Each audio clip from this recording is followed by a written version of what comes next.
How about a complete departure for the 5th episode? What are you talking about? A brand new asteroid has been found making its way towards Mars. So, not the same one from the start whose orbit might have decayed? None of that. I mean, there's still plenty of time for that to happen, maybe. But right now, this one, which is alleged to be full of iridium, could be worth trillions and trillions of dollars. And now that tensions are high between nations, it might be a bugger to catch and secure it. Well, it could be a new opportunity for cooperation, actually. After all, it's been a few months since the Russians' coup happened and Sveta was sent back.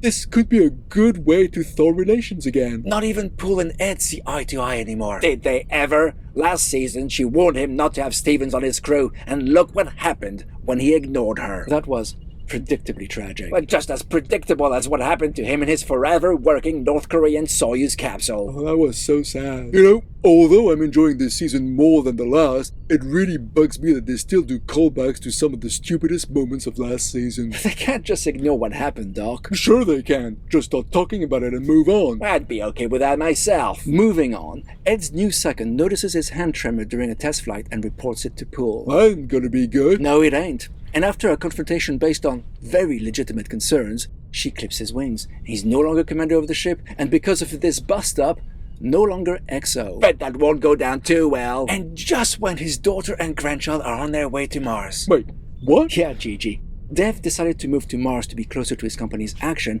and suggested that Kelly do the same for her Seeker project.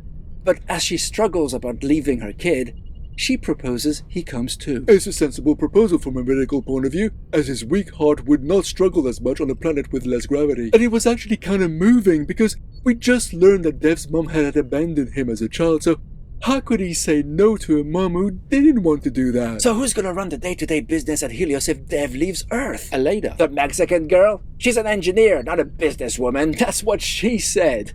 Meanwhile, Dell's contraband Mars rock business is doing so well, his wife's bought a new house. Wait until Ilya hears of it. He's gonna blow a gasket. That actually happens as his smuggling contact sends him a newspaper clipping advertising Mars jewelry, and he confronts him in a typical Russian way. Yeah, I bet he poisoned his drink. Well, we won't know what happened until next episode, mind. If it wasn't for this handful of flashbacks to when Ed and Poole and the others were left stranded on Mars, this would be a pretty good episode. I like the increased political tension, which was a hallmark of the first 2 seasons.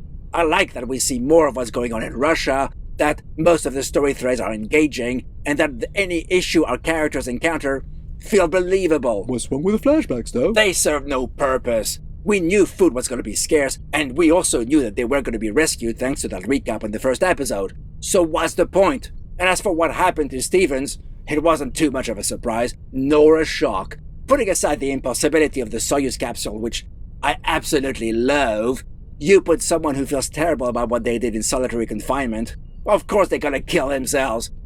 Did we need to see it, though? I would say no. No, we didn't.